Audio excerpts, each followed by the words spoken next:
صلی اللہ سیدنا محمد وعلی آل سیدنا محمد۔ یہ شمائل کبریٰ حضرت مولانا مفتی محمد ارشاد صاحب القاسمی ہندوستان کے عالم ہے، ان کی لکھی ہوئی کتاب ہے۔ اس میں حضور صلی اللہ علیہ وسلم کی شمائل مبارک اس کا تذکرہ ہے تفصیل کے ساتھ۔ ہم ہر سال رمضان المبارک میں الحمدللہ اس سے کچھ حصہ وہ درس کرتے ہیں۔ یہاں پر میرے خیال میں اس جگہ تک شمائل کبریٰ کا یہ درس آیا تھا۔ اس میں حضور صلی اللہ علیہ وسلم کے بال مبارک سے تبرک اور امراض و نظر میں شفا حاصل کرنا یہ مذکور تھے۔ اس کے بعد موئے مبارک کی برکات بھی بہت زیادہ ہے۔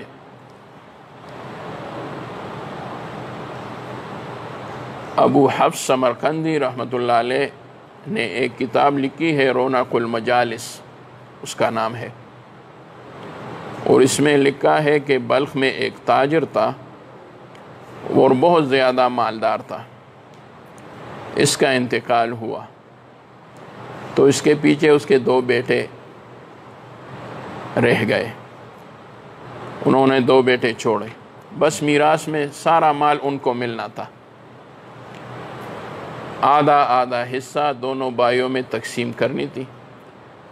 بیٹیاں نہیں تھی، بیوی نہیں تھی، بس یہ 2 بیٹے تھے۔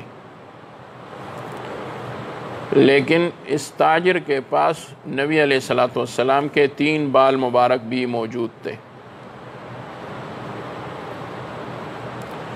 تو جب سارا مال آدھا آدھا تقسیم ہوا تو اس میں سے 3 بالوں کا مسئلہ آ گیا۔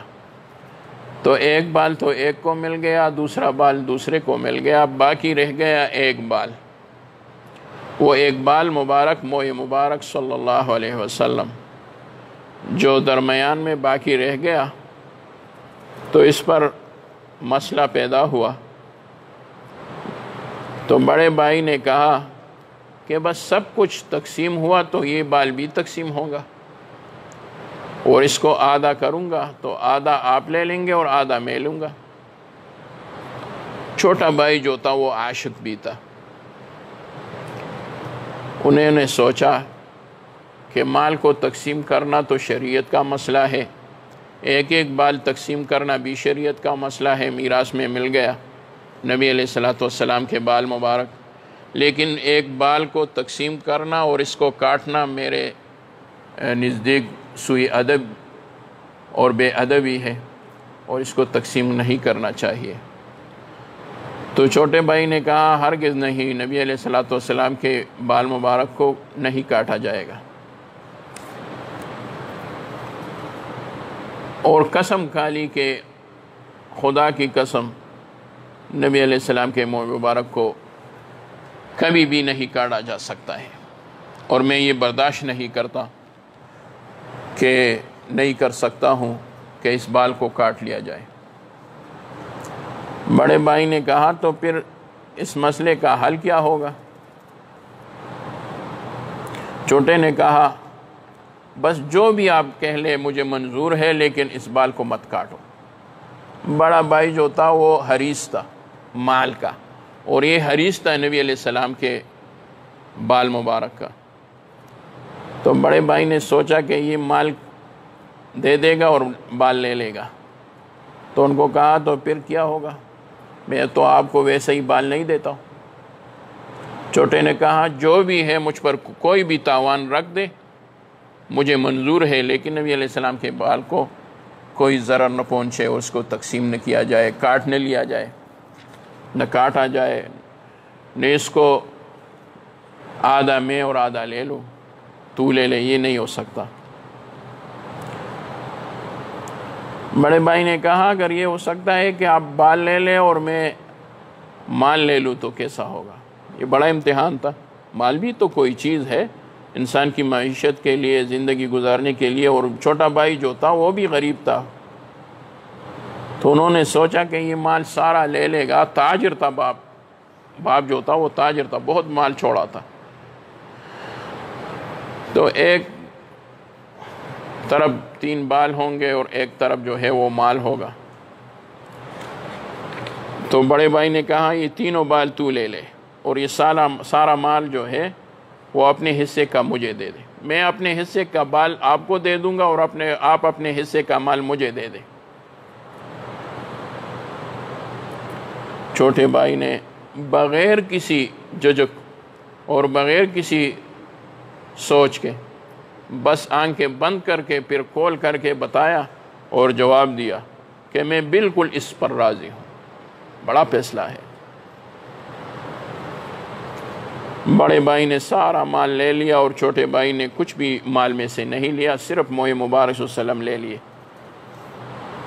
چھوٹے بھائی نے کہا میں نے نبی علیہ السلام کے بال مبارک میرے پاس ہے، یہ مال تو آنے جانے والی چیز ہے، حضور نبی کریم صلی اللہ علیہ وسلم کے بال مبارک کے برکت نہ ختم ہونے والی چیز ہے، کبھی بھی نہیں ختم ہوگا. چھوٹا بھائی جب راضی ہوا اور مال سارا بڑے بھائی نے لے لیا تو چھوٹے بھائی نے وہ بال مبارک جیب میں رکھے اور ہر وقت اپنے پاس رکھتے تھے اور بار بار اپنے جیب سے وہ بال مبارک اور موئے مبارک نکالتے تھے، اور جب بھی نکالتے تھے شوق و ذوق اور بھی بڑھتا تھا. بس بال مبارک نکالتے تھے، دیکھتے تھے، آنکھوں پر رکھتے تھے، چھومتے تھے، بس میرے لیے یہ کافی ہے، میرے لیے یہ کافی. اللہ نے بہت امداد کی اس کے دل سے مال کی محبت نکال لی اور نبی علیہ السلام کی بال مبارک کی قدر و قیمت اور اس کا شوق و ذوق اور عشق و محبت اور بھی بڑھا دیا. یہ ساری چیزیں بھول گئے. مال کیا چیز ہوتا ہے، کسب ہوگا یا نہیں ہوگا، میں ایسا نہ ہو کہ بھوکا رہوں، یہ کچھ بھی اس کے خیال میں نہیں آتا. اللہ نے اس کی حفاظت کی. زیارت کرتا تھا، درود شریف پڑھتا تھا، بس ذکر و اذکار کیا. اور چھوٹا بھائی جو ہے نبی علیہ السلام کے بال مبارک کی برکت سے صوفی بن گیا. بس ہر وقت مسجد میں رہتا، نماز پڑھتا تھا، ہر نماز کے بعد، دوسری نماز کے بعد، صبح اور شام نبی علیہ السلام کی بال مبارک کی زیارت کرتے تھے، درود شریف پڑھتے تھے. تھوڑا ہی عرصہ گزرا تھا، چھوٹے بھائی نے تھوڑا سا کچھ کاروبار، دکان وغیرہ کھولا اور بڑے بھائی نے کہا میرے پاس بہت مال ہے، بہت کچھ ہے، یہ کیا کرے گا. انہوں نے کچھ قرض لے کر کوئی تھوڑا سا دکان کیا. اللہ تعالیٰ نے بہت برکت ڈال لی اس میں، وہ بڑا تاجر بن گیا. چھوٹا بھائی باپ کی طرح بڑا تاجر بن گیا اور بڑا بھائی کنگال بن گیا، بالکل کنگال ہو گیا. کوئی چیز اس کے پاس نہیں رہا، جو کچھ تھا وہ ویسے ہی بس اڑا دیے، سارے مال کو اڑا دیا. سارا مال بڑے بھائی کا ختم ہو گیا. چھوٹا بھائی جو تھا وہ اللہ تعالیٰ نے ان کو بہت زیادہ مالدار کیا. ایک طرف نبی علیہ السلام کی بال مبارک کے مال اور دوسری طرف زندگی گزارنے کے لیے اللہ تعالیٰ نے بہت مال دیا.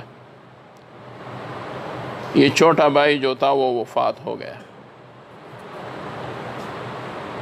جب وفات ہو گیا تو لوگوں میں یہ چرچا تھا کہ تقسیم میں اس نے بال لے لیے اور بڑے بھائی کو مال دے دیا. تو صلحاء میں سے کسی نے حضور نبی کریم صلی اللہ علیہ وسلم کی زیارت کی خواب میں. تو نبی علیہ السلام نے فرمایا کہ میں آپ کو ایک بات بتا دیتا ہوں اور اس پر عمل کرو.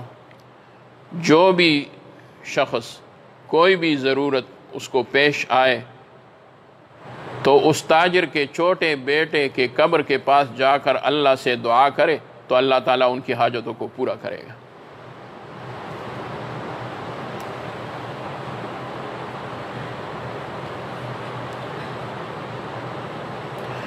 اس کے علاوہ نزہۃ المجالس ایک کتاب ہے، اس میں اس پر اضافہ ہے اس واقعے پر، اور وہ یہ ہے کہ بڑے بھائی جو تھا جو سارا مال لے لیا بعد میں فقیر ہو گیا اور اس نے حضور صلی اللہ علیہ وسلم کو خواب میں زیارت اس کو بھی آئے.